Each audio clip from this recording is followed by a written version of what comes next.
Alors, fenêtre sur l'outre-mer avec vous, Laurence. On vient de parler de la sécheresse, mais en outre-mer, ça se traduit par un phénomène impensable en France au XXIe siècle, c'est-à-dire que quand on ouvre le robinet, eh bien, il n'y a plus d'eau qui coule. Oui, tout à fait.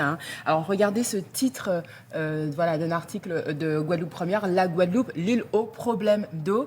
En fait, c'est une allusion au nom indien des Indiens Caraïbes donnés à la Guadeloupe, Karukera, l'île aux belles eaux. Oui, ça oui. vient de là. Oui, c'est exactement. L'île, la mer, les rivières. Et pourtant, les habitants subissent souvent des coupures d'eau. Dans certaines communes, eh bien, il reste parfois des semaines, voire des mois sans eau.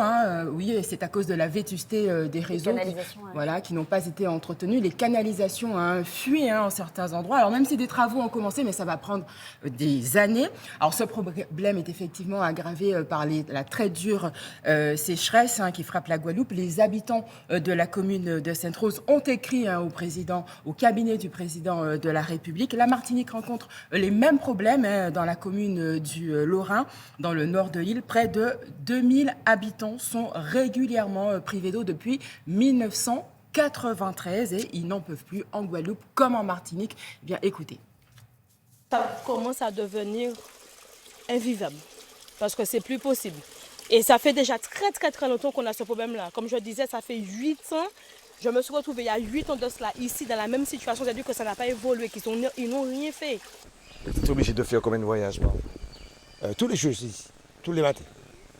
Parce que j'utilise l'eau pour me faire à manger, pour me laver mon épouse. Le quotidien, c'est que quand je me réveille, il n'y a pas d'eau, je suis malade, angoissée. Je ne peux pas vivre comme quelqu'un. Quand j'appelle, on me dit qu'ils ne sont pas informés, ou l'eau va revenir demain, ou plus tard, ou ce soir, mais qu'ils n'ont pas vraiment d'informations. Il y a du terrain. Ben, regarde comment tout est brûlé. Ça fait 3 ans qu'on n'a pas un goutte de pluie. L'eau qui est dans la mare là, c'est chaque fois qu'il y a un petit peu de pression, je laisse couler un peu pour les vaches. Parce que des fois, on a une semaine, il n'y a pas d'eau.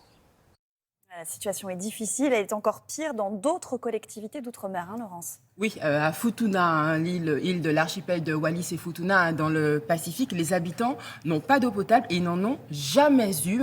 Ils sont obligés d'acheter des bouteilles d'eau et c'est très cher car elles sont importées. La problématique est la même dans certaines communes de Mayotte. À La Réunion, 10 000 habitants vont enfin avoir de l'eau potable.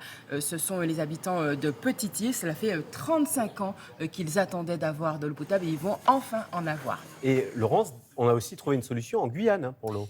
Oui, en Guyane, alors l'accès à l'eau potable est un enjeu de santé majeur dans certaines communes de l'intérieur de la Guyane ou sur du bord des fleuves, comme à Camopi, dans l'ouest guyanais.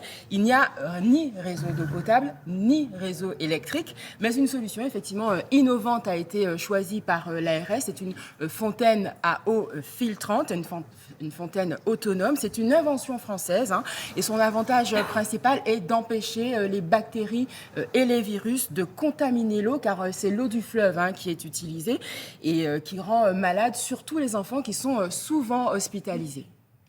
Merci beaucoup, Laurence, de nous avoir parlé de ce problème. C'est vrai, impensable au XXIe siècle en France. Nous avons ouvert les yeux.